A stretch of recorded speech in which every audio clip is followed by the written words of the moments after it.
This episode is brought to you by Marqeta. When it comes to your payments provider, you can't afford to compromise. Marqeta's modern payment solutions flex with your business without the trade-offs. Stable and agile, secure and innovative, scalable and configurable. If they say you can't have it all, don't believe them. Your business demands more. Choose a payments provider that delivers more. Choose Marqeta. Visit marqeta.com/Spotify to learn more. Introducing Meta Ray-Ban Display, the world's most advanced AI glasses.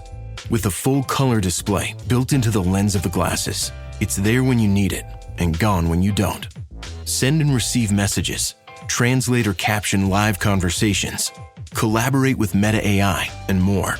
Be one of the first to try Meta Ray-Ban Display. Visit meta.com/Meta Ray-Ban Display to book a demo and find your pair. The Dominic Carter Show on the Red Apple Podcast Network. And good evening, everyone. Unfortunately, I have to start this way. Chicago is completely out of control. And I'm not going to get into all of it this hour. We're going to save that for the second hour. You're not going to believe what's happening in Chicago. Remember Pritzker and the mayor? Oh, Trump, we don't want the National Guard. We don't need the National Guard. Wait until you hear the horrendous incidents happening in Chicago. But the one I am going to deal with this hour, Dominic Carter here with you folks, 800-848-9222. We see your calls already coming in. The one I am going to deal with this hour is not going to help race relations. A career criminal with 72 arrests, who happens to be African American, set a woman on fire, and she happens to be white. Sounds just like Charlotte, North Carolina, very similar to what happened there. And now this mutt is facing federal charges, and Transportation Secretary Sean Duffy is getting involved, stating the obvious, that this did not have to happen. This man was so cunning, so determined to carry out what he did. He had a bottle, and he removed the cap. He had a bottle with liquid in it. I believe it was gasoline. And he poured it over the head and body of the woman. She didn't see it coming, apparently. But she was able to flee, to get away, running for her life. But this mutt caught up with her and set the bottle on fire, which fell to the floor, but he allegedly retrieved it and used it to set her ablaze. But we'll come back to that. We will come back to that first.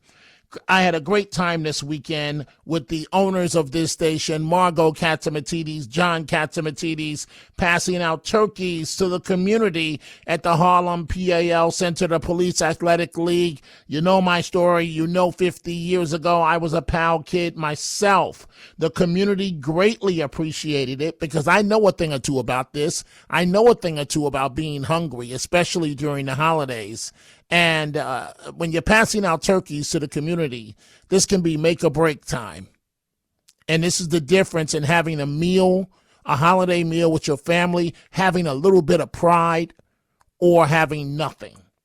And so thank you to the kindness of Margot Katzimatidis, John Katzimatidis. The community greatly appreciated it. And it was just a wonderful time by all. My colleague Lionel was there. Police Commissioner Jessica Tisch was there. It was just wonderful. And again, thank you to the Katzimatidis family. So, you know, folks, the meeting, dun, dun, dun, the meeting happened on Friday. And we have to go back. It was bizarre. President Trump and Mamdani. But remember, I want you to remember this, folks. President Trump is always playing chess and not checkers. What we do know definitively is that Mamdani needs to learn some class. Are you affirming that you think President Trump is a fascist? I've spoken about... That's okay. You can just say yes. Okay. All right. Okay. It's easier. It's easier than explaining it. I don't mind. That was a time when Mamdani could have said, calmer heads have prevailed. That was the campaign. Now we must govern. But he's out of control, and he has to learn some class if he's going to lead all of us. The meeting, it literally turned into a love fest. But remember what I said. President Trump is always, always, always playing chess, not checkers. And he's always playing the long game. We don't know if this is the calm before the storm. We don't know if this is a setup to better help Republicans with the midterms. We just don't know. But what is evident, Mamdani needs to learn some class. Well, why do I say that? Thanks to the lovely DMS on Twitter, on X, she sent along this clip to me earlier today of Mamdani on Meet the Press. Meet the Press. Yes, he was playing to his base, but this clown needs to learn some class. In that press conference with President Trump, a reporter asked you whether you believe that President Trump is in fact a fascist, a word that you've used in the past. You were about to answer, then President Trump sort of jumped in and he said, quote, "That's okay, you can just say yes. It's easier than explaining it." So, Mr. Mayor-elect, just to be very clear, do you think that President Trump is a fascist? And after President Trump said that, I said yes. And so you do? And that's something that I've said in the past. I say it today. And I think what I appreciated about the conversation that I had with the president was that we were not shy about the places of disagreement about the politics that has brought us to this moment. And we also wanted to focus on what it could look like to deliver on a shared analysis of an affordability crisis for New Yorkers. You've also said in the past that President Trump has engaged in a, quote, attack on our democracy. You've called him a despot. Do you still believe President Trump is a threat to the democracy?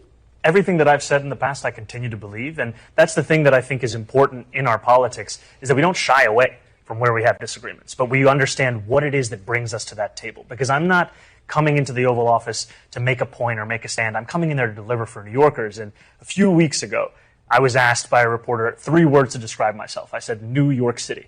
And that's what animated that conversation. How do we deliver for the people of New York City? All I can say, the meeting was bizarre. All I can say is President Trump plays the long game. I'm betting on President Trump. There is a method to the madness. We just don't know the backstory. It could be the midterms. It could be the quiet, like I said, the quiet before the storm. We just don't know, folks. But it was bizarre. I'm not going to lie to you. It was bizarre, the meeting. But let's see what happens. 800-848-9222. It can be looked at another way. The two sides, the two enemies trying to work with each other. But somebody needs to teach the boy with the silver spoon in his mouth some class and dealing with the president of the United States of America. And no, you didn't outright call him a fascist. You started hemming and hawing. And then when the president said it was okay, then you said it was okay. Don't come out with all this bravado now, Mr. Mamdani. And again, thank you, DMS, for sending the clip along. Chicago, I don't know what to say. I've been telling you folks that black on black crime is completely out. Oh, Dominic, how can you say that? You're a seller. You're Uncle Tom. 3 incidents. Not 1, not 2, 3. Horrible. You can't even light the Christmas tree in Chicago without getting shot downtown because these gangs, but we're going to save that part.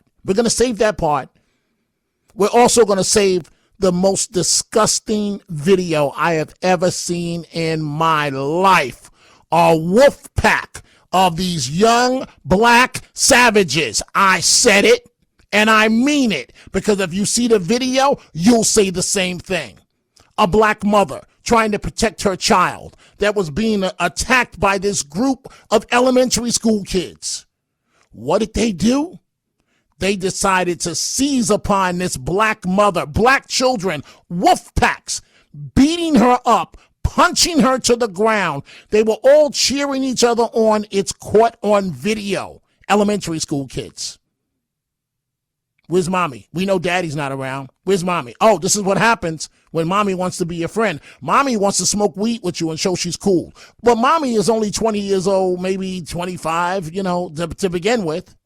But nobody wants to call out the problems. Nobody wants, Dominic, the Peters in Harlem. Hey, where are you, Peter? I haven't heard from you in the long. Oh, Dominic, all you do is attack your own people. Excuse me. I love my people. Chris Rock does a skit, I can't say, but it's wonderful. He says, I love black people, but I hate, and I can't say the rest of it. Okay? And Chris Rock was right. He's right. He's telling the truth. So before I say another word, we see all your calls. If you're trying to reach us, folks, just hit read down a few minutes. Some of the lines will clear up as we're about to start with the calls. Fox News report. All I am going to say to you folks is this. It is horrible, and it's not going to help race relations. Chicago man, 72 arrests, and he's black, and the victim is white. She's 26 years old. She's been ID'd as the Chicago victim set on fire on the train by the serial thug with 72 arrests. 72 arrests. And her name is Bethany McGee. And she was set afire on Chicago's L train. Literally. This from the Fox News Channel. Prosecutors say he lit a woman on fire aboard a train. Meanwhile, there are growing questions about why he was back out on the streets despite a rap sheet reportedly going back to the early 90s. Mike Tobin is live in the Windy City with more. Hi, Mike. And Dana, Lawrence Reed will be once again before the judge today, this time to determine if he will be held behind bars before he goes to trial. And that really is the backbone of this case. On Monday, he was out walking the streets despite a pending case for allegedly knocking a woman out, able to ride the L train where a woman was set on fire. Now, we have a statement from her family through Cook County Health. It's a pretty simple statement. They say, we'd like to thank everyone for their prayers and well wishes as our daughter receives care for her injuries sustained earlier this week. We're also grateful for the excellent care and support of the burn team at Stroger Hospital. It goes on to the family to say the family will not be providing any more updates. Now, the criminal complaint against Reed says he went to a gas station, filled a plastic bottle with gasoline. The images get brutal here, so brace yourself. 20 minutes later, he was on the Blue Line train. Dumped the gasoline on the woman's head. She ran, but he chased her down with the flaming remnants of the bottle and set her on fire. Mayor Brandon Johnson's message is that violence on public transit is not widespread. Look, my responsibility is to build the safest, most affordable big city in America. The investments that we are making are certainly moving us in that direction. This is an isolated incident. I mean, I don't see this as some sort of trend. We've tracked down more than 4 dozen arrests of Lawrence Reed since 1993. 9 of them were for felonies, yet he has served just over 2 years behind bars. Most recently, he was charged with aggravated assault for knocking out a social worker. The state's attorney requested pre-trial detention, but Judge Teresa Molina-Gonzalez denied him the request and put him on electronic monitoring. The website CWB Chicago reports that at that detention hearing, Judge Molina-Gonzalez said, I can't put everyone behind bars or keep everyone in jail just because the state's attorney has asked me to. So we'll find out later today if a federal judge will indeed keep him behind bars. Dana, back to you. Mike Tobin, let's. And so, of course, this savage is in jail. And Mayor Brandon Johnson, I think I get it finally. I think I understand you. You're doing an excellent job, Mayor Brandon Johnson, as a member of the Ku Klux Klan, killing your own people. You're doing a better job than the Klan could ever do. You, Mr. Mayor, are an outrage, and you're the Uncle Tom talking that black talk. We both know, you and I, the black talk. You're running game on your own people. And now it's not just your own people, Mr. Mayor, that are dying. White people are dying as well. Because you've got to be a member of the Klan. That's the only way you can, the only measure where you're doing a good job. Wait until we get to the midnight hour. The black mother trying to protect her child holding her as elementary school kids are laughing and punching her in her face. Roundhouse punches. She falls to the ground. They're stomping her, kicking her. And these are little savages about to grow up and go to prison if they're lucky. If the graveyard doesn't call them first. But Mayor Brandon Johnson, this is what you want. You've got to be the grand wizard yourself. You have to be. You are killing your own people.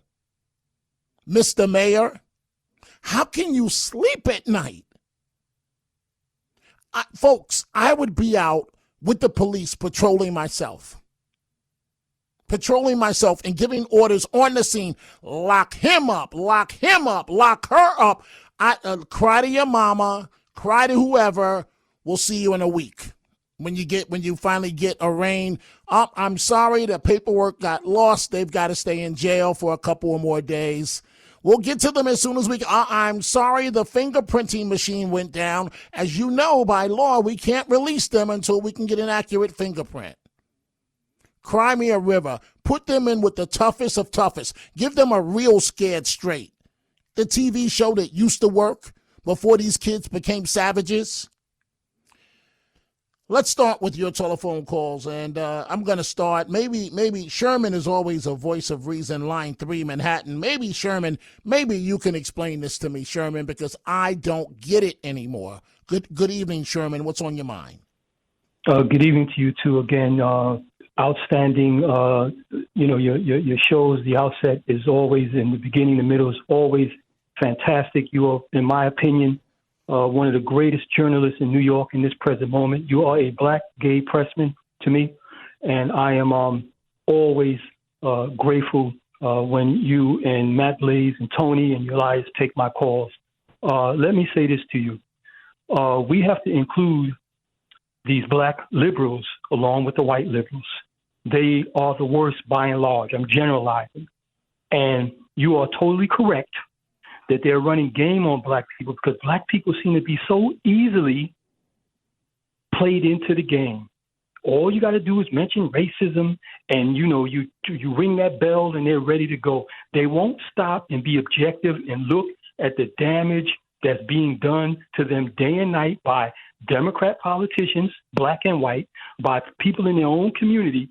They're looking under the blankets and in the closet, and they're worrying about this nonsense with neo-Nazis and Nazis. The word Nazi to me is just as offensive as that other N word. Notice they both begin with the N, and these people are falling into this game all the time instead of looking at reality in the present moment. The Democrats do nothing to help these predominantly neighborhoods of color. And really quick, I want to ask you a question tonight. Why are these journalists so disrespectful to the president all the time? Why do they go out of their way to be so disrespectful to an extremely wealthy, successful businessman and one of the best politicians in terms of strategy and things he's done? Why are the journalists so disrespectful to the president? Excellent question, Sherman, and here's the answer. Here's the straight-up answer. Everybody's trying to get paid. Everybody wants to be a star. If you can be the number one Trump nemesis, that's a guaranteed $1 million contract. Guaranteed. So reporters are trying to go from nothing to something. From nothing to something. So on CNN, the boring, she's boring as hell, black girl, I forgot her name off the top of my head, but they always have her surrounded by the panels. She's coming out stronger, more and more and more against Trump. Plus, you have the editors that approve. So it's a two-step dance.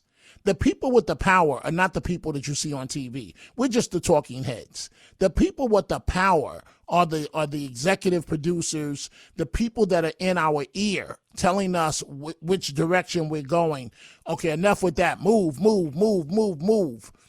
And they are mostly liberals, and they hate Trump. And so the name of the game right now is, if I can get into a confrontation with Trump, I can get paid. I become a star immediately if I'm the one. It's almost like who's going to be the opposition leader amongst the reporters. And so it's always a game of got you. It's always a game of got you.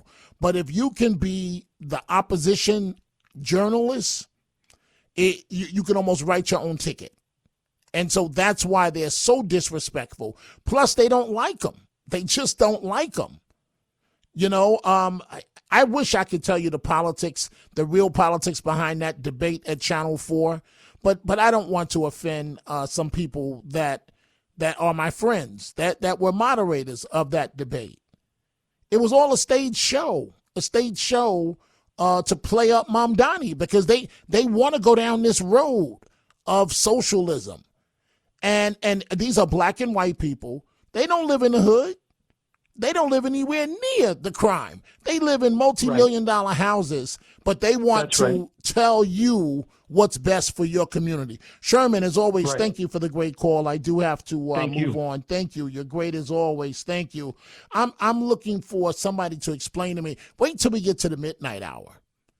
It used to be in my community growing up, any mother could come outside, right?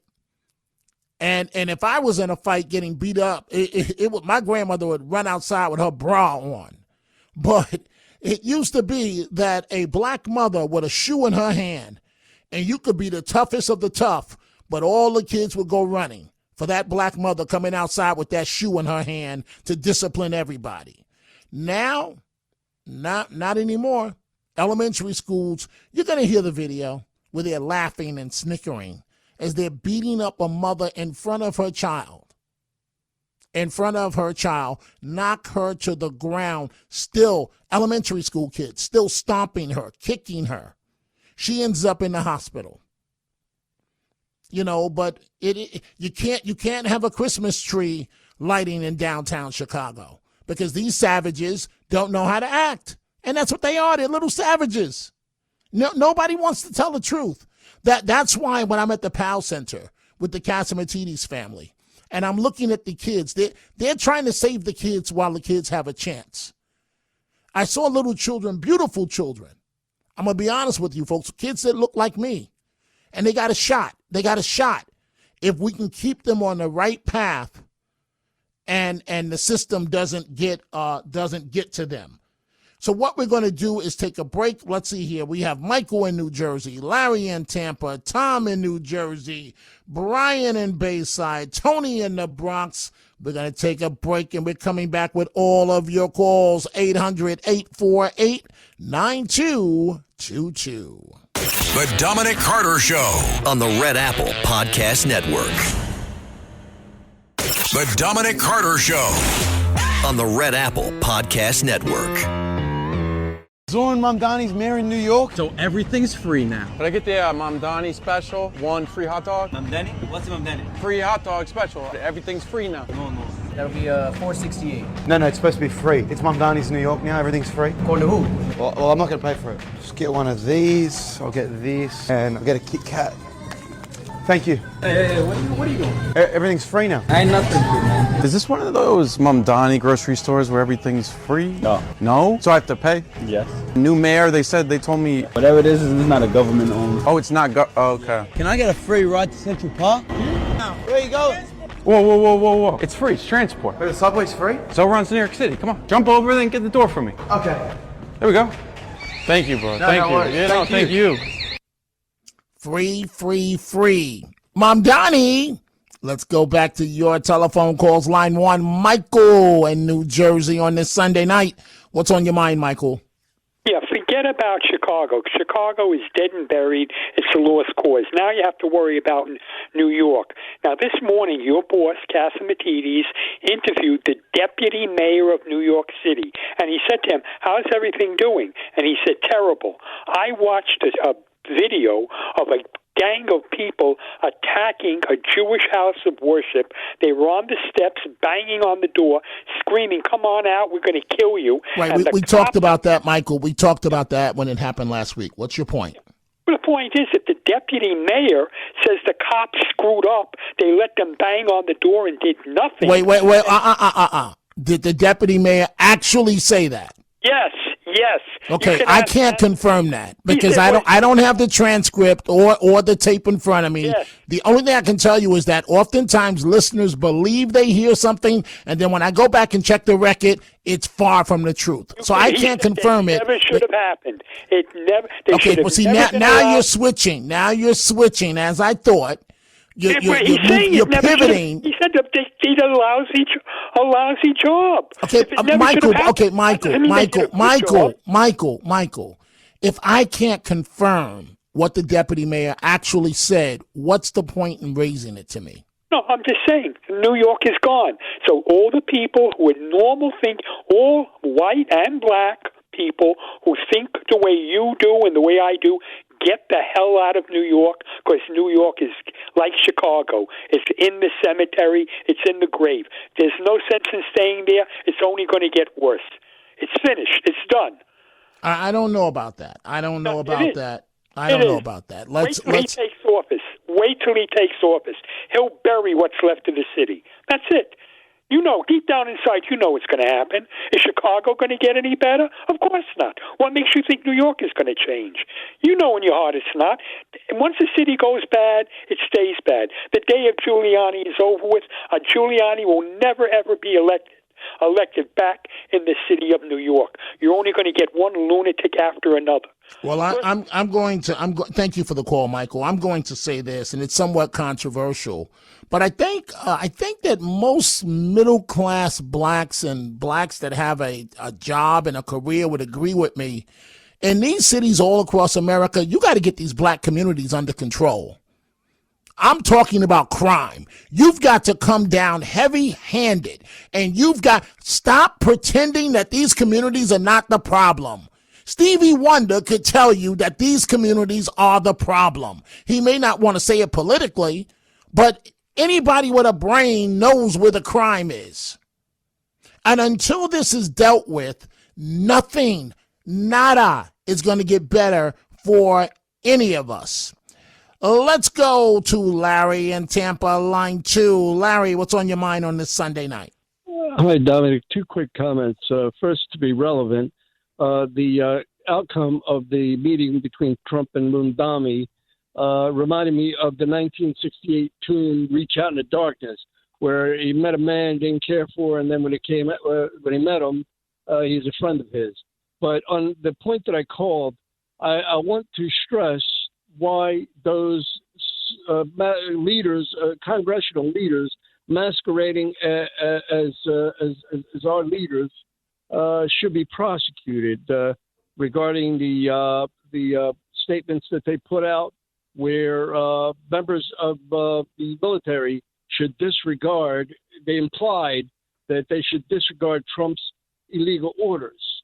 I would like, by way of analogy, to suggest that there could be an enlisted man who maybe started law school and came across the My Lai massacre, wherein Captain Medina ordered the murder of innocent civilians, and he could take that to. You're going way off on a tangent, Larry. You got to stay with me. I know what you're talking about, but you're going way out there. I'm talking about those fishermen. No, not fishermen, but if those contraband people carrying the contraband over from Venezuela could be confused as fishermen, I could see the military pointing their guns at Trump rather than the enemy. Okay, that's ridiculous. Larry, thank you for the call. That's ridiculous. Let's go to Tom in New Jersey. Tom, what's on your mind on this Sunday night?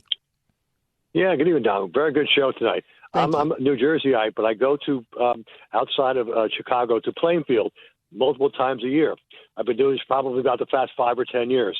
It's interesting because when I first went out there, people say, "Oh, stay in Chicago, visit it."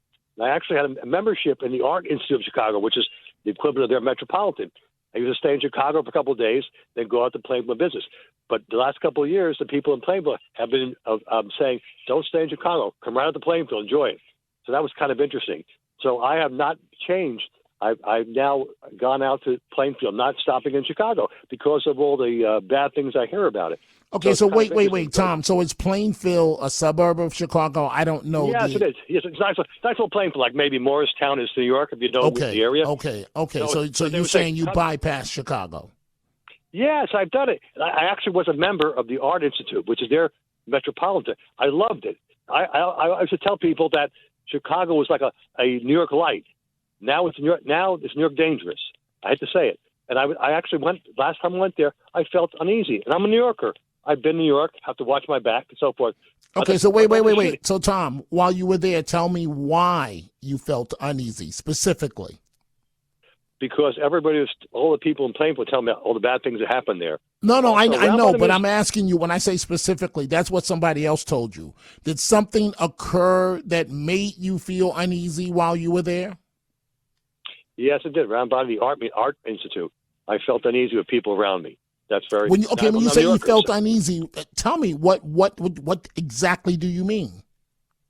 Well, I guess maybe I was a little more cautious than I was, but I just felt it was uneasy. But the other thing, also a sidebar. I read recently that I read a medical journal that the statistics in Chicago have gone down because they've been able to save more people that are shot. I read a medical journal recently that the hospitals in Chicago now are able to treat traumatic shot wounds better now, and the actual deaths have come down. I hear you, Tom, and I got to move on. But they weren't able to save that kid that was shot this weekend. Yeah, that's sad. That was shot this weekend at the Christmas tree lighting. So thank you. So I guess whatever is, I've kind of turned down to a person who came there as a tourist and as a fun-loving person and enjoyed the Art Institute, now does not. But, okay, it is what it is. But thank you very much for your time. Thank you, Tom. And to Tom's point, it's interesting because that means that those tax dollars, those dollars that Tom would spend in the city, perhaps a hotel, perhaps dinner, perhaps cabs, tolls, driving a rented car, whoops, it's sidetracked to the suburbs. But I'm telling you, Mayor Brandon Johnson, he is doing a wonderful job. He's doing an outstanding job as the Grand Wizard of the Ku Klux Klan, killing his own people. You can't do a better job as Grand Wizard. You know, Mayor Brandon Johnson, that white, if you will, Grand Wizard, he's nothing compared to you at killing black people. You are the top dog. He comes nowhere near close to you. Nowhere near. You are slaughtering your own people every weekend. And then you get on TV, Mr. Mayor, and everybody else is the problem. Trump. But it's not Trump that you can't have the Christmas tree lighting. It's not Trump that if you get on the train as a white person, you better be looking where you're at, because somebody might walk up behind you and douse you with gasoline, and then you run for your life, and then they come up to you again, drop the gasoline bottle, and then still light you on fire. And 72 arrests. You are the master Grand Wizard of the Ku Klux Klan. And then Mayor Brandon Johnson, to be a black mother. You can't chastise kids. As a matter of fact, you can't even defend your own child anymore, because these savage little animals that are in elementary school might beat you up and then laugh.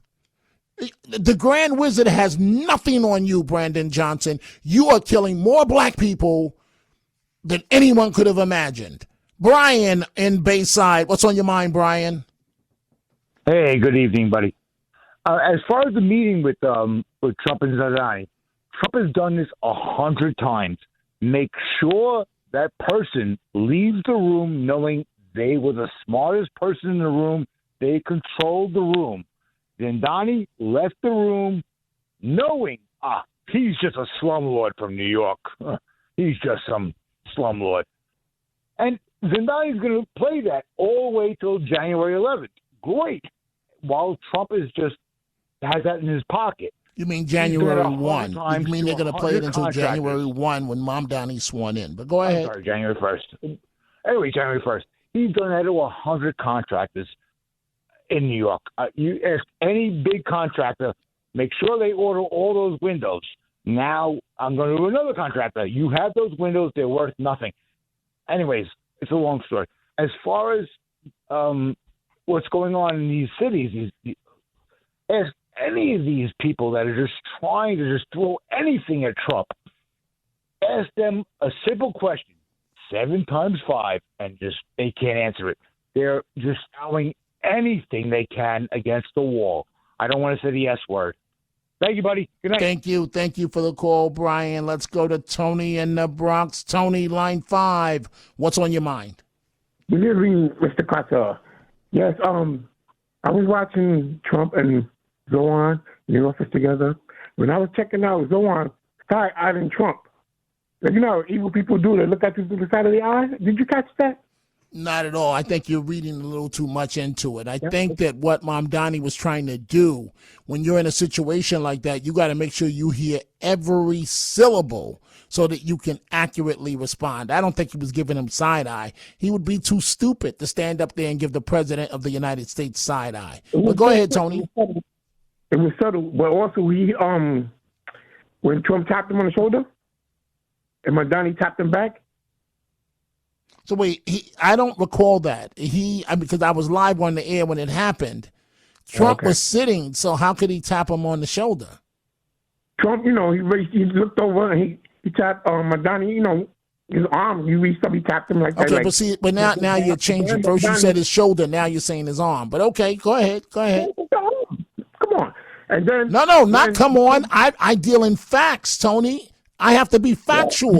So you said he tapped his shoulder, and I'm telling you that seemed highly improbable. But go ahead. So now you're saying his arm.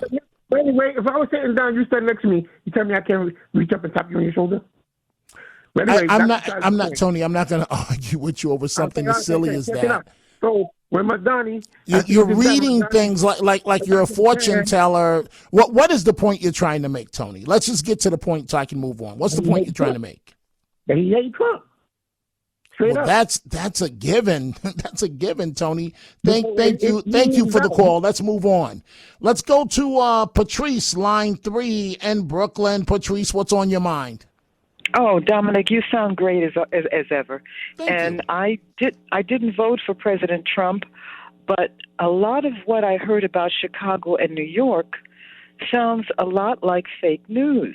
And I've been saying this for many, many years. I'm not a journalist.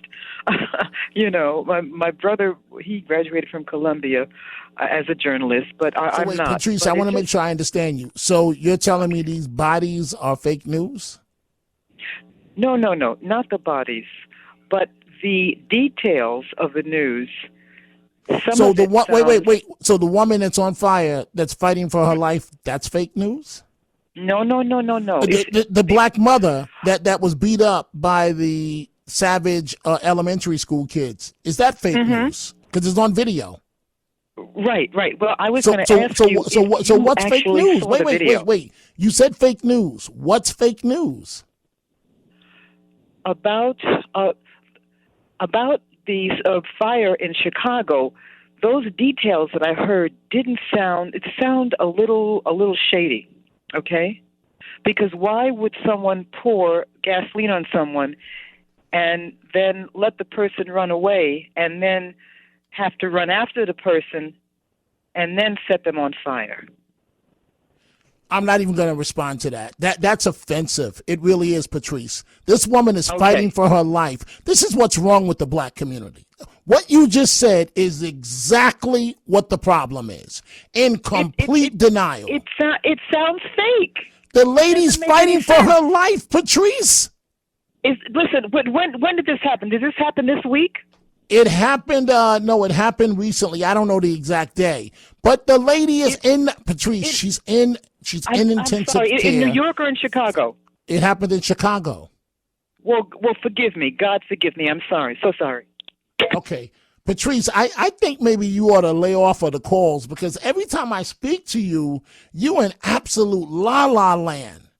And frankly, what you just said is offensive. It is offensive.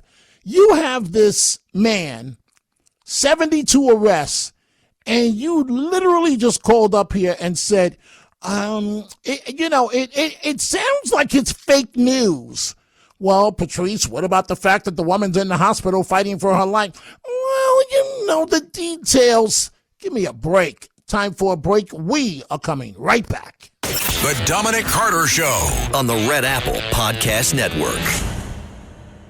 The Dominic Carter Show on the Red Apple Podcast Network.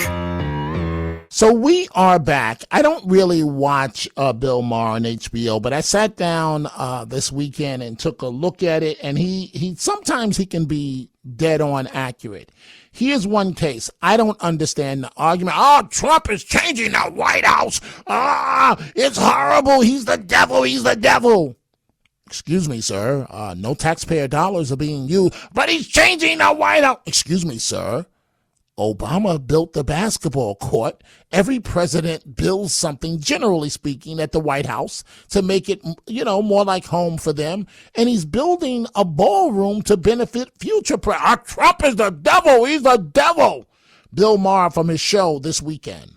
Like, I see so many people are upset about him building a ballroom. I could give a I don't give a about his because we're paying for it, whether you voted for him or not. No, we're not paying for it. It's private. First of all, even if we did, it's already bulldozed, so any time you spend burning up about it, it's already happened. You have to decide what are you going to do in response to it. And it's like not the thing I want to concentrate on. There Okay, are so many bigger things that are consequential that I don't like him doing. And they tried to gin everybody up about, well, they're knocking down the White House. They've changed the White House before. And the White House does actually need a ballroom. We're a big country. We were having state dinners and people were like under a tent. I've had better parties than that. So I am not, but I still do think you have to choose your battles. You have to pick what you get upset. Yes. Oh, choose your battles. But Trump is the devil. He's the devil. We can't choose our battles. Trump derangement syndrome. I see him and I go crazy. The man is the greatest president ever and may go down in history that way. Let's go to line 3, Bill in Bay Ridge. Bill, what's on your mind? Dominic, how you doing, pal? Good. What's on your mind? Good. I'd just like to talk about that last caller. She's a bit delusional because they have actual videotape and everything. Absolutely. With that man filled with a water bottle full of gasoline and went on and threw it on her, and then he lit her on fire. This guy's been in and out of the system so many times and let out again. He was supposed to appear in court, and what's he do? An innocent person throws gasoline on. Right. A woman that wasn't even looking. She didn't see it coming. And I guess she was street smart enough to take off running, but she couldn't get away far enough. And then he finished the job. And she's fighting for her life. And, I don't want to offend that last caller, Patrice. No, me either. But some of her calls are really bizarre. And there's no other way to say this, Bill. What you just heard from Patrice is what happens in the black community. Complete denial. It's fake news. It didn't happen.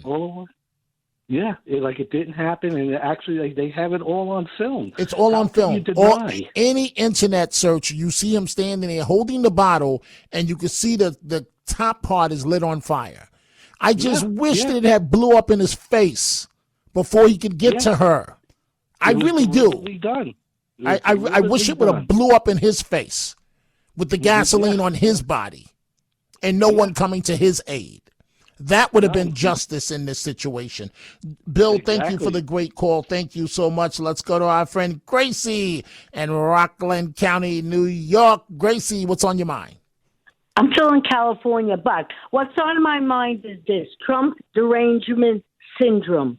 No matter what you say, he's this, he's that. Even Bill Maher, he says, I have problems But give us a problem that you have with Trump. Everything is non-specific. Now, Chicago, I know this can't be done, but it would be wonderful if the people of Chicago, a lawyer, would have a class action suit against the mayor because he's putting them in danger.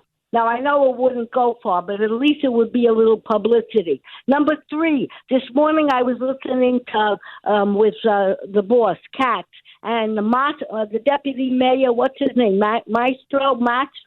Let me tell Randy you, Mastro. Yeah, I had to turn it off. Why? Because he's so full of it. Things are getting better in New York. It's not. He's trying to whitewash his boss because I blame the mayor for letting in the illegals that we started this problem with no money, not enough housing, more people on the street. And thank you very much. But I am so disheartened. I really am disheartened. Like earlier, like you said, there's still hope. I don't know where there's hope. I really mean, Gracie, I think I'm going to have to pray.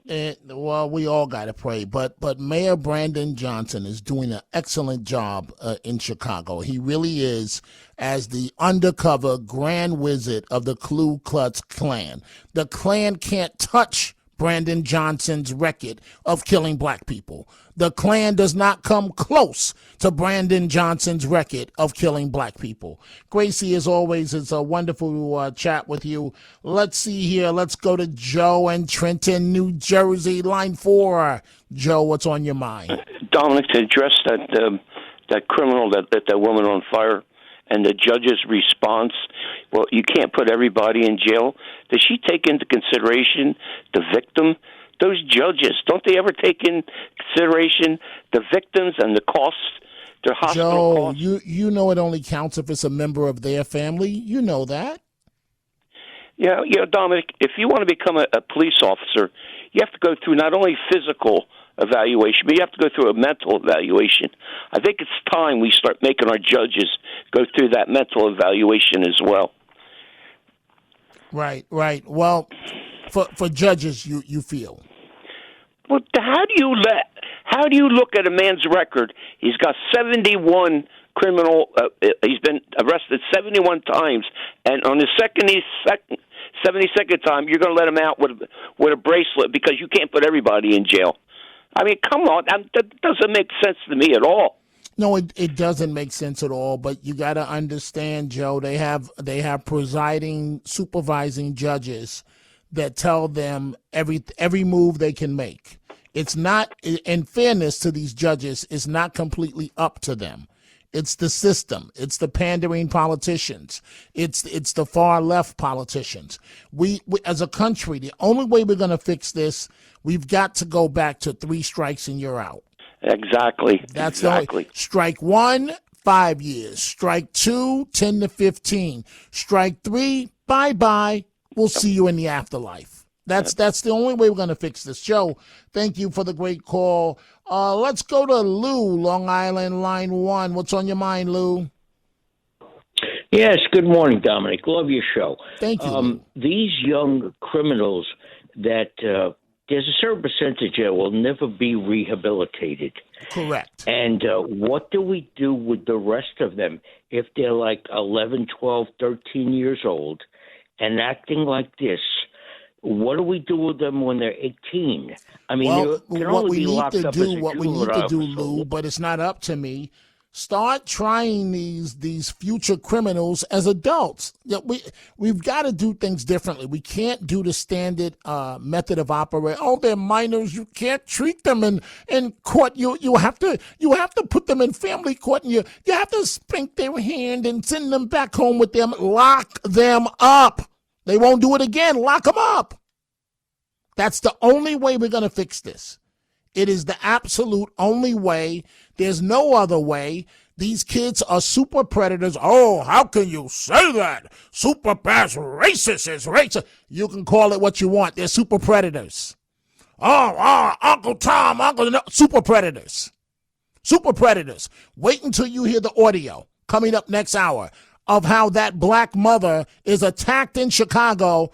There weren't no Klan members there. All black elementary school kids. They beat this woman to an inch within her life as her child was holding on for dear life.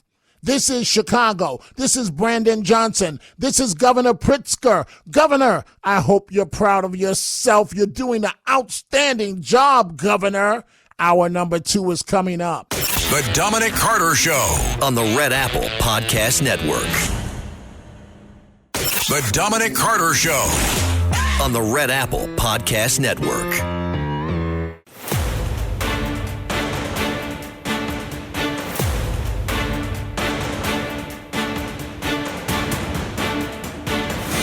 Now, from New York City to the world, it's Dominic Carter.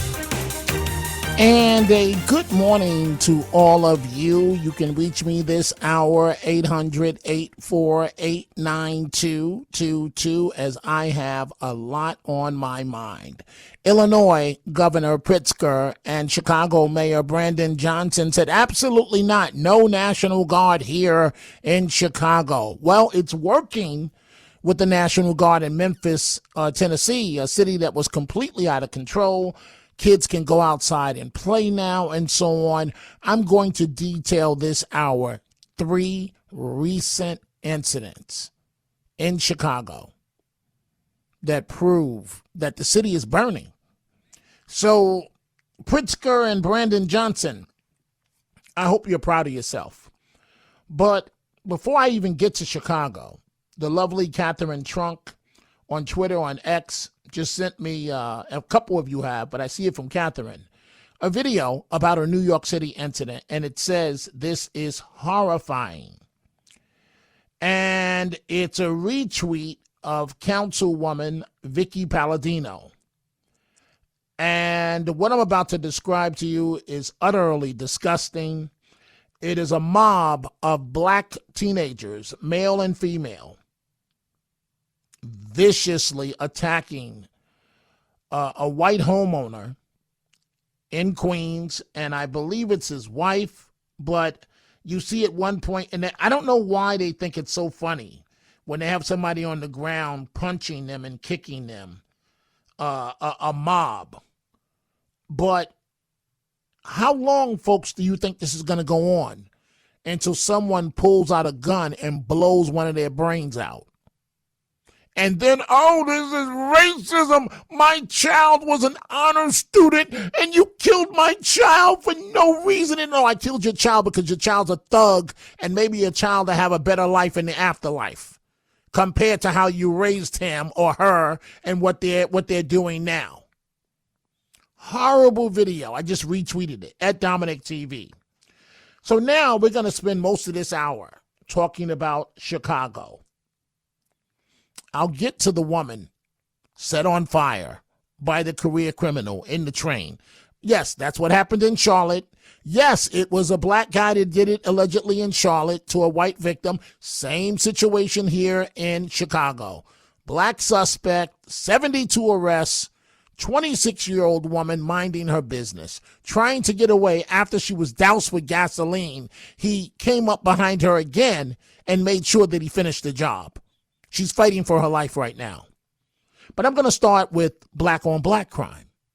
Oh, Dominic, you're so demeaning. You talk about our people. You're not supposed to do that, Dominic. You're talking about our people. Uncle Tom, Uncle Tom, Uncle Tom. Well, Chicago pastor Corey Brooks is demanding action. I want you to listen to this clip. After a mother and her son were beaten by a mob of elementary-age children after school. So you're going to hear, and I'm describing what you're going to see, what's the video. The young boy is seen they're bullying her son. She's trying to, and she's being an adult. She's not antagonizing these little savages. She's trying to be an adult.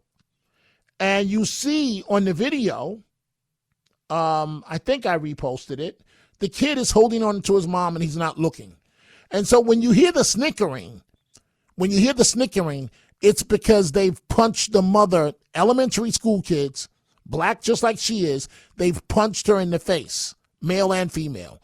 And they're taking turns doing roundhouse punches to this mother in her face.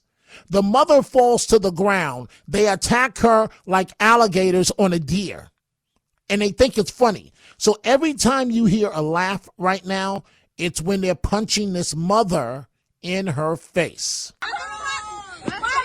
Other bitch, Lauren. Look at that.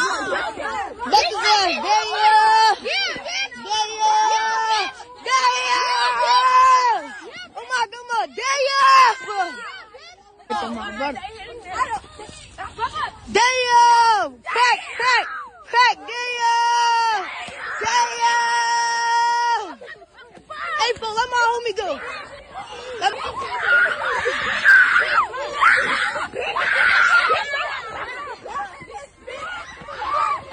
Beat his ass, yo! They working ass! Damn! Well, unfortunately, this is the cycle that we continue to see in the city of Chicago, where violence is so rampant and parents are being held unaccountable. And that's the reason why I'm walking across America trying to get people to wake up in our urban areas so they can understand the magnitude of the issues that we're faced with every single day. Chicago is just a microcosm of what's going on across America. These young people are unruly. They have no moral compass. And we need organizations to really work hard to make sure we change the direction of our neighborhoods. If we're ever going to change the trajectory of our young people, we got to catch them early. We got to continue to do the work. But the tragedy is, in Chicago right now, we're facing some devastation that has been going on for years, and we need to get a handle on it. This is what the mother had to say about this incident. Let's play it.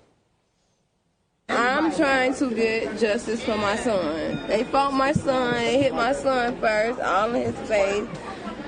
Then they dragged me in the grass and pulled my little baby hair. We haven't held these kids accountable. We haven't held parents accountable.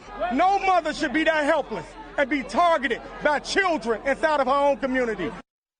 Councilman, where is the fear and respect? I remember growing up, we were afraid of the neighbors because we knew that they was going to get us, and then our parents was going to get us when we got home as well.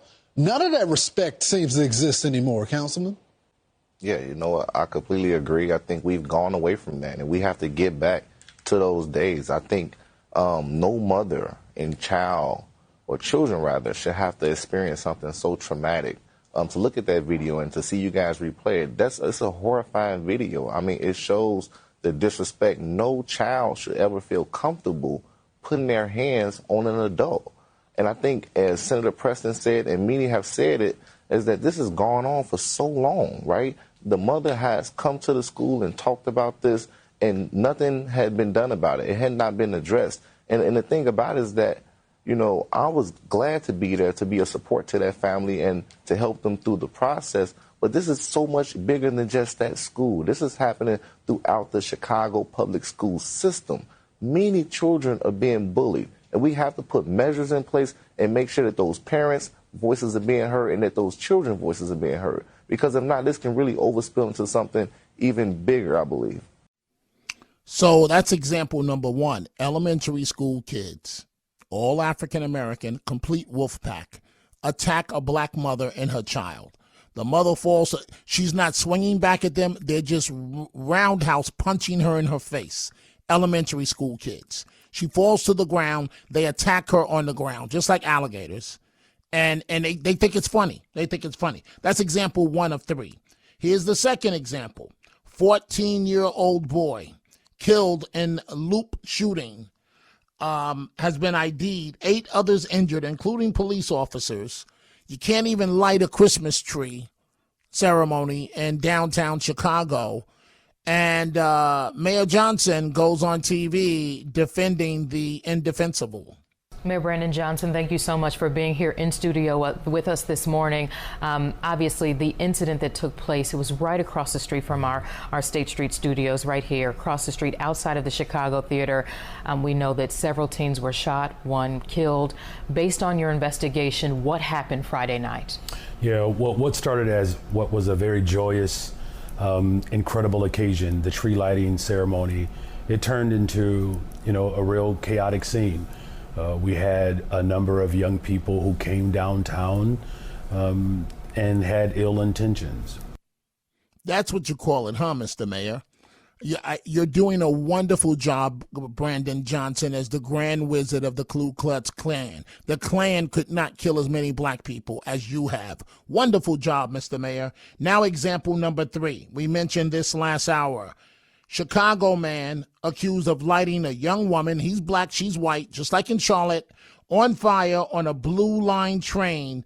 He has 72 arrests per Fox News. Prosecutors say he lit a woman on fire aboard a train.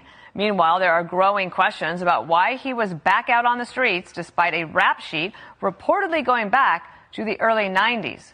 Mike Tobin is live in the Windy City with more. Hi, Mike. And Dana, Lawrence Reed will be once again before the judge today, this time to determine if he will be held behind bars before he goes to trial. And that really is the backbone of this case. On Monday, he was out walking the streets despite a pending case for allegedly knocking a woman out, able to ride the L train where a woman was set on fire. Now, we have a statement from her family through Cook County Health. It's a pretty simple statement. They say, "We'd like to thank everyone for their prayers and well wishes as our daughter receives care for her injuries sustained earlier this week. We're also grateful for the excellent care and support of the burn team at Stroger Hospital." It goes on to the family to say the family will not be providing any more updates. Now, the criminal complaint against Reed says he went to a gas station, filled a plastic bottle with gasoline. The images get brutal here, so brace yourself. 20 minutes later, he was on the Blue Line train, dumped the gasoline on the woman's head. She ran, but he chased her down with the flaming remnants of the bottle and set her on fire. Mayor Brandon Johnson's message is that violence on public transit is not widespread. Look, my responsibility is to build the safest, most affordable big city in America. The investments that we are making are certainly moving us in that direction. This is an isolated incident. I mean, I don't see this as some sort of trend. We've tracked down more than 4 dozen of arrests of Lawrence Reed since 1993. 9 of them were for felonies, yet he has served just over 2 years behind bars. Most recently, he was charged with aggravated assault for knocking out a social worker. The state's attorney requested pretrial detention, but Judge Teresa Molina-Gonzalez denied him the request and put him on electronic monitoring. The website CWB Chicago reports that at that detention hearing, Judge Molina-Gonzalez said, "I can't put everyone behind bars or keep everyone in jail just because the state's attorney has asked me to." So we'll find out later today if a federal judge will indeed keep him behind bars. Dana, back to you. Mike Tobin, let's. So the woman is fighting for her life. Mayor Johnson of Chicago, you are doing an outstanding job as the Grand Wizard of the Klan. The Klan could not kill as many black people as you have successfully done so. And just look at your track record, Mr. Mayor. Young black people, adult black people, senior citizen black people. You don't discriminate, Mr. Mayor. You take them all out. You're doing a wonderful job for the Klan. Time for a break. I am coming right back. The Dominic Carter Show on the Red Apple Podcast Network. The Dominic Carter Show on the Red Apple Podcast Network.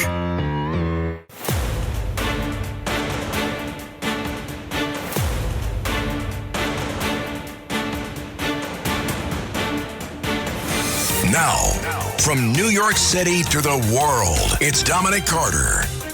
And let's start with your telephone calls. Line 3, Eduardo in Tampa, Florida. Good morning. What's on your mind? Yeah, thank you, Dominic. And I got to thank you for, as you know, I'm a former resident of Chicago. My younger brother will be here in Tampa for a couple of months. Thank God. He'll be in tomorrow. Wonderful. This incident with the fire at the subway, 2 blocks east of there is where they had this fight on Friday. So wait, Eduardo. So 3 blocks away from where this savage, 2 blocks, where this savage set the woman on fire is where we had the Christmas tree lighting and the shooting. Yep, and then 2 blocks east is stayed in Randolph, and that's where they had that fight on Friday. because they had that Christmas tree lighting. Right. Yeah. So can you believe, Downtown, is somebody that used to live places. there, can you believe these things are happening? In downtown, right? You always think downtown, hey, that's where all the tourists go, and, it's safe and all that. You work there. And the mom with that's on the south side over there, they're not scared. I was telling this Tampa Bay station this morning, the parents are not disciplining these people. When I was younger, my mother got the belt out. My dad got the belt out. They were not nervous about getting a phone call from downtown about disciplining your son or daughter. Right. Back in our day, at least in New York City, it was called BCW. The parents would say, you feel so strongly, you take them then. But they're not going to disrespect me in my house. They're not going to go out here and embarrass me. Yeah. Yeah. So explain to me, Eduardo, I'm not going to pull any punches.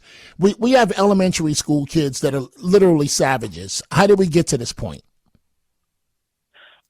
Well, it's all this glorification of the video games, the social media.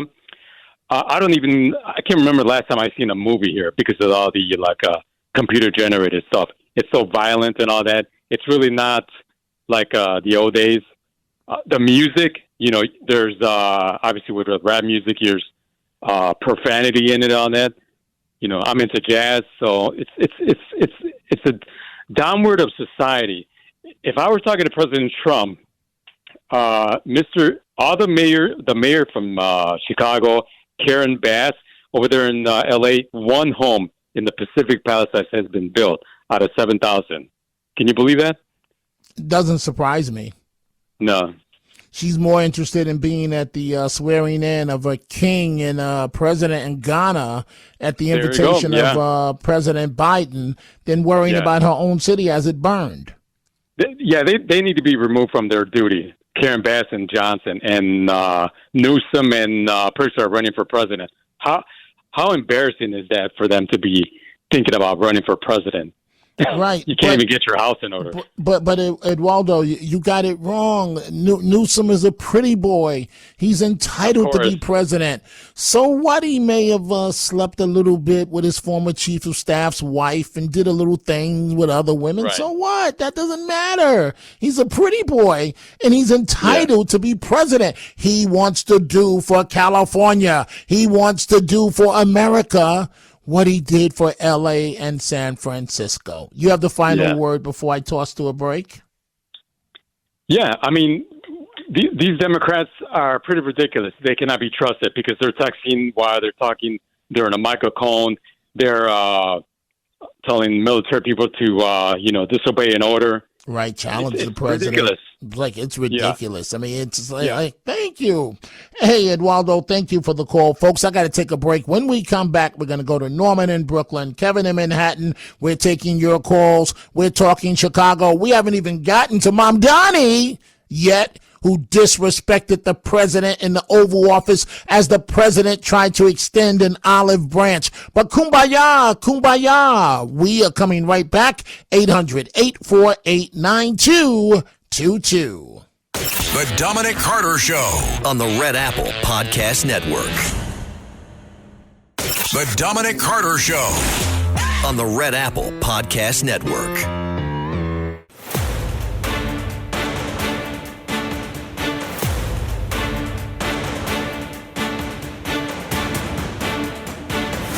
Now, from New York City to the world, it's Dominic Carter.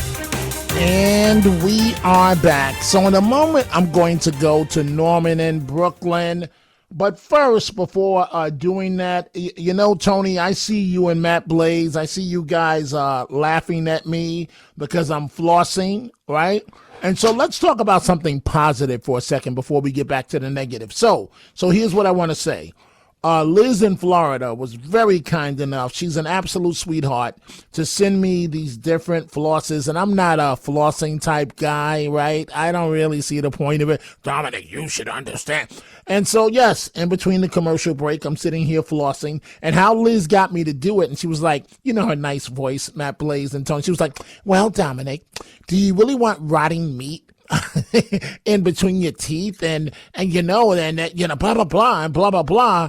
So, do you guys floss? No. No? No. So I'm not the only one. No. I do. You do? I can't say I do it every single day, but certain foods you eat, you have to floss. Like when you feel that stuff in between your teeth, especially meat. Get a toothpick. Floss. Just get a toothpick. Yeah, but the floss will get in there. Now, I don't know about different kinds of floss. I know there's mint, there's wax. I think pina colada is one of them. Oh, you got different flavored floss?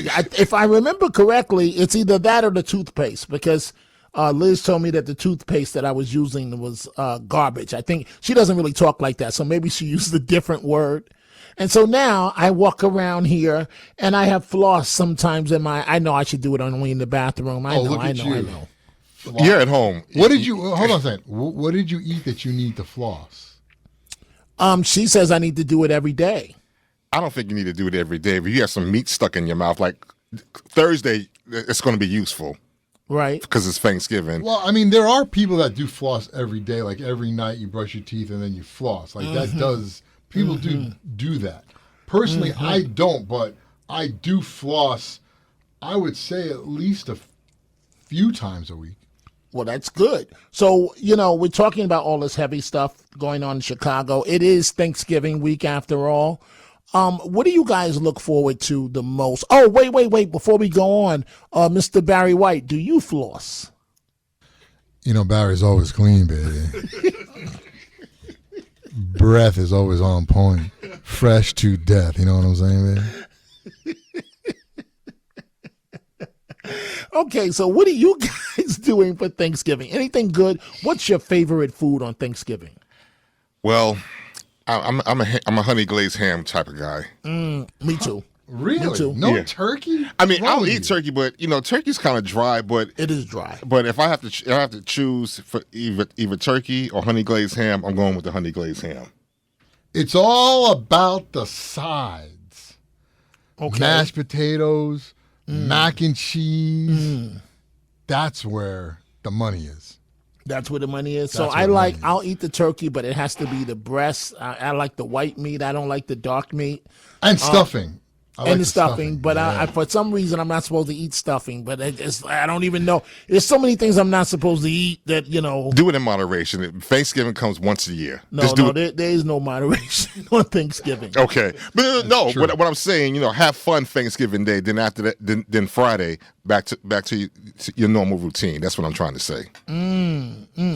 Guys, I got the opportunity today in Rockland County, where I live. It just opened up about a year ago, a Jewish supermarket.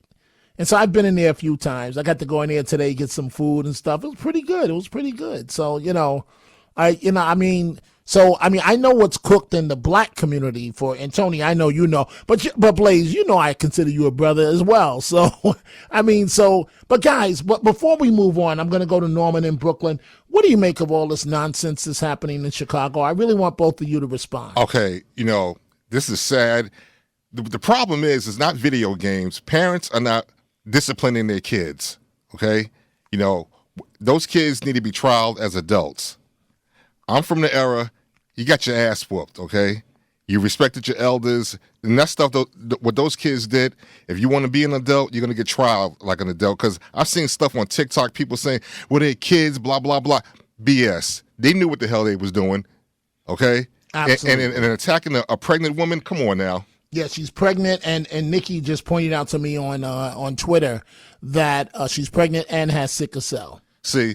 And she didn't even fight back. No. She let those kids just roundhouse punch her in the face. And the little boy and her son protected her from getting hit in her stomach because she's pregnant. Right. Oh, that's right. That's why he was holding on to her stomach like that. Yeah, because she's pregnant. Now, Matt Blaze, I know this is a delicate subject for you, but again, you know that in your heart you're a brother. We consider you a brother. So what do you make of all this nonsense? The violence, it has gotten to this point because what Tony said is true. People are not disciplining their children the way they should be. But also, and I don't believe this about video games.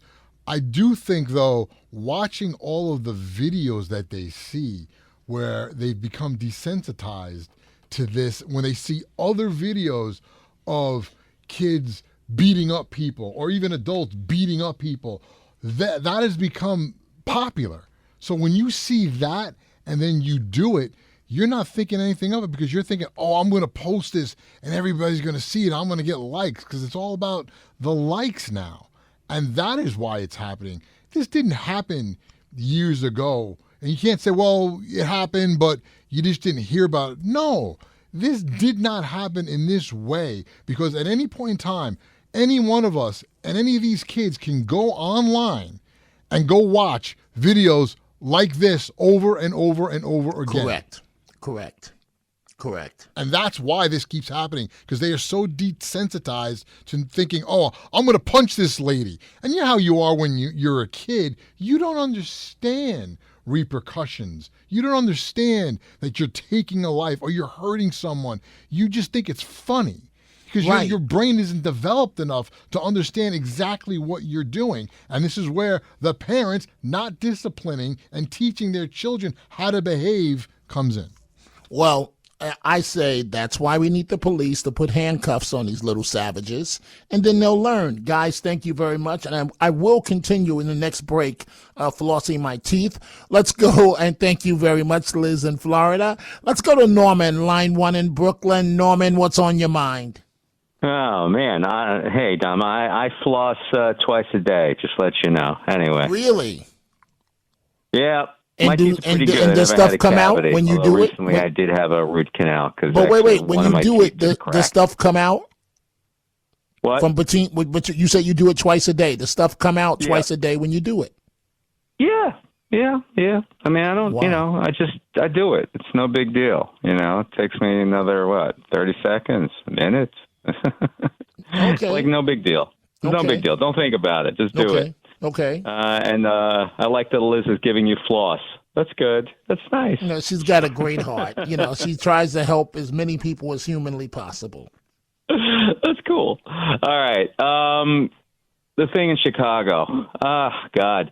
I always go back to why. Why is it's the pointlessness of the whole thing. I mean, which one are you referring to? Are you referring to the woman on fire? Are you referring to the kids shot at the Christmas tree? The beating of the mother with her son there. Okay. And by extension, the fire thing. I mean, just these pointless, stupid, just nonsense. I mean, just violence for the sake of violence, man. And Norman, let me ask you a question. I don't mean to put you on the spot. Sure, I've dealt with like these wolfpack little monsters. But go right ahead. So here's the question I want to ask you. What's wrong with just locking their little butts up? What's wrong with that? I don't have a problem with it, but I have no problem with it whatsoever. And how is it, Norman? Wait, Norman, I'm gonna let you respond. How is it helping black people to let these kids be out of control like this? It's not helping black people. It's not helping. It's not helping any people. It's not helping any. These kids are. The question I have is, those kids that were beating that mother, can they read?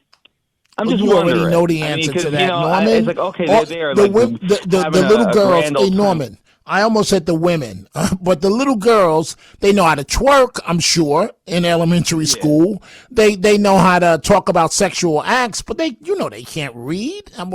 Why would it be expected they be able to read? No, then there's your future, man. There's your future, or there's your no future. There's your lack of a future right there. So it's whatever. I see this crap all the time. Listen, I'm walking several months ago. I go to Chirping Chicken on 81st Street there on First Avenue, and I'm walking. Wait, is it good? Is the chicken good? Wait, Norman, is the chicken good? Chicken's good, man. Chirping Chicken. I highly recommend it. There's so you're walking all over the city. They're very good. Walking? Very good. So anyway, I'm walking down a block. About 8 or 10 black kids walking towards me, throwing fruit at people. like eating fruit and throwing the rock, just for no reason. I would say average age, in the middle of the day, I would say 14, 13, throwing fruit at people. Just whamming people with, like, you know, apple cores and you know, berries, eating stuff and just throwing it at people. So I should have had the brains to cross the street, but I didn't. So I walked straight into them, and of course they start throwing stuff at me. I'm like, get the F away from me. And I got in the face of one of them, and of course they surrounded me, right? And I basically, it got heated. They didn't attack me, all right?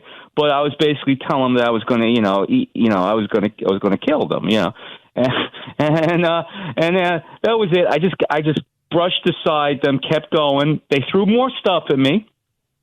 They continued throwing fruit at people, and I walked into the Chirping. And when I walked in the Chirping Chicken, just happened to be there was a cop there. So I said, you know, that there's these kids that just like throwing fruit at people down the street. So the cop went out, and the confrontation. I could see the kids had no fear of the cop whatsoever, and the cop really didn't do anything either. So I mean, the kids were like, he said, I cursed at them, right? You know, not that they were throwing fruit at people, you know. So and that was it. Oh, you kids go on home. That basically was it. Right. But I could see that they were,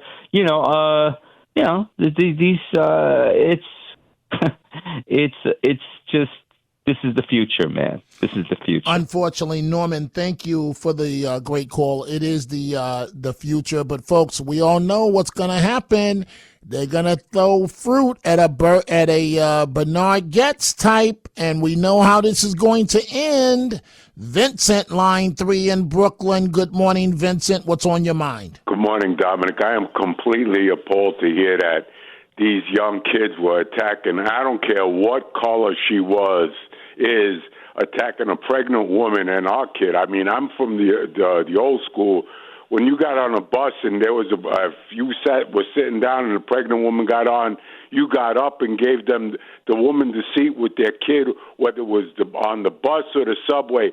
And me personally, I believe if it wasn't for the fact that Zohran Mamdani was going to meet with Donald Trump the next day or the day after, he would have been outside the Park East Synagogue with those thugs blocking the entrance to that synagogue. No, Vincent, that's the old Mamdani. The new Mamdani is that he loves everybody. The old Mamdani did the anti-Semitic things and was proud of it. But we're dealing with the new Mamdani now. Go ahead. He went on Meet the Press today, and they asked him, do you still believe that Donald Trump is a fascist? And he says, yeah. He says, that doesn't change. And he says, the one thing, he says, if, that's your belief, that, I believe that he's a fascist, more or less. That's what he said. And that's after meeting with the guy. And Donald Trump's a fascist. What about those people blocking that synagogue? Those weren't fascists. Those were Hitlerites. Those were Jew haters. I don't know what to say, Vincent, but I thank you for the great call. It should have never happened in front of the synagogue. We got to be careful, folks, because they're going to be vigilantes. They're going to say, I'm not taking this anymore. I got to take a break. You can reach me right now, 800-848-9222. The Dominic Carter Show on the Red Apple Podcast Network. The Dominic Carter Show on the Red Apple Podcast Network.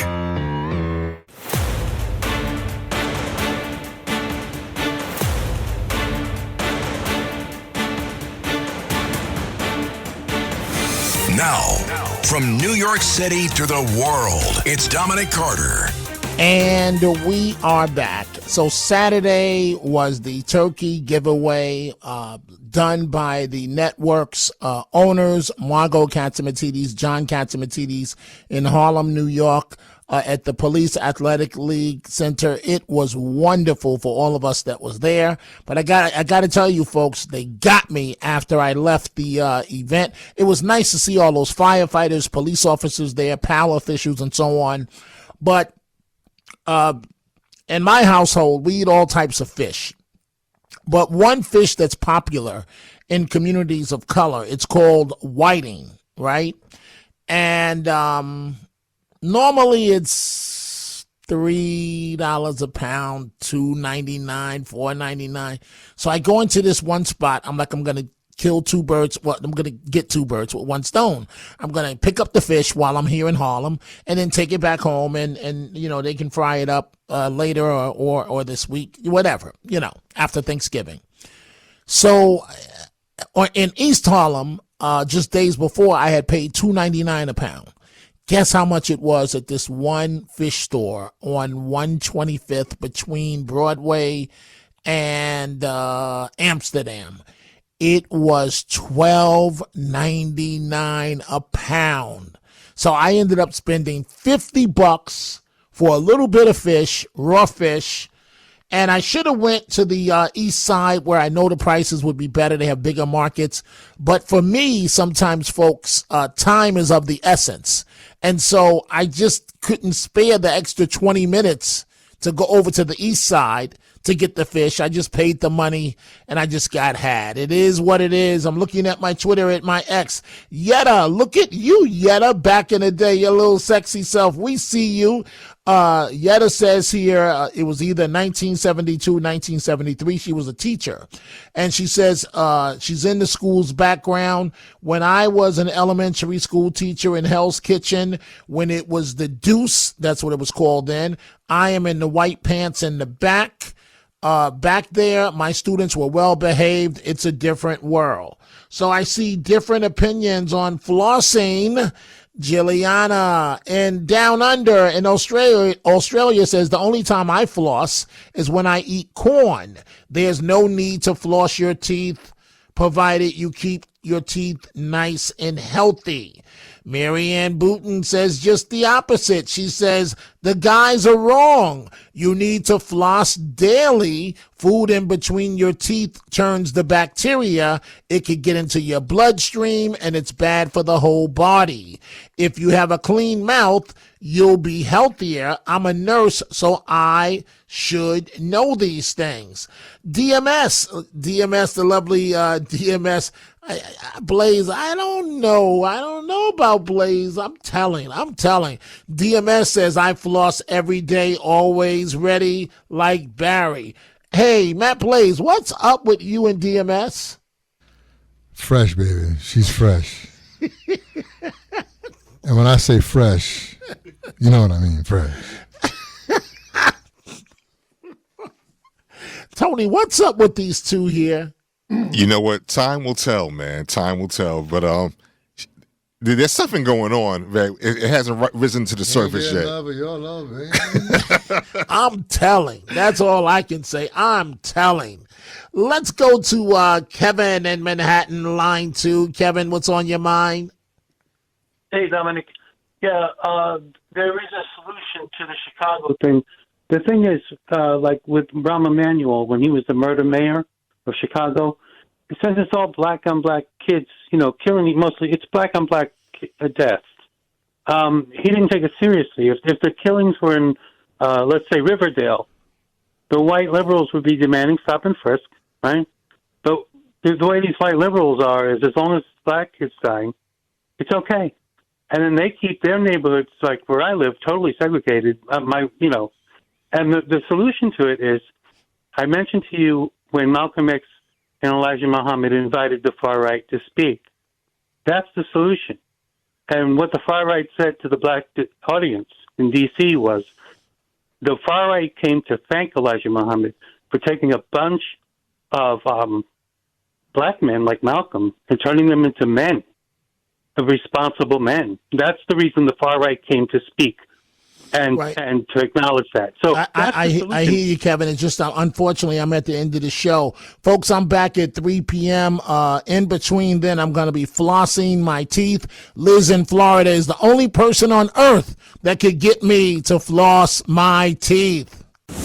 Thanks for listening to The Dominic Carter Show. You can hear The Dominic Carter Show weekdays at 3 p.m. and Monday through Thursday at midnight and Sunday starting at 11 p.m. on 77 WABC. If you like the podcast, share it with your friends and listen anytime at WABCRadio.com and download the WABC Radio app. Hit that subscribe button on all major podcast platforms. Plus, follow WABC on social on Instagram, TikTok, Facebook, and X. See you next time for a new episode so you never have to wonder. What the heck is going on here?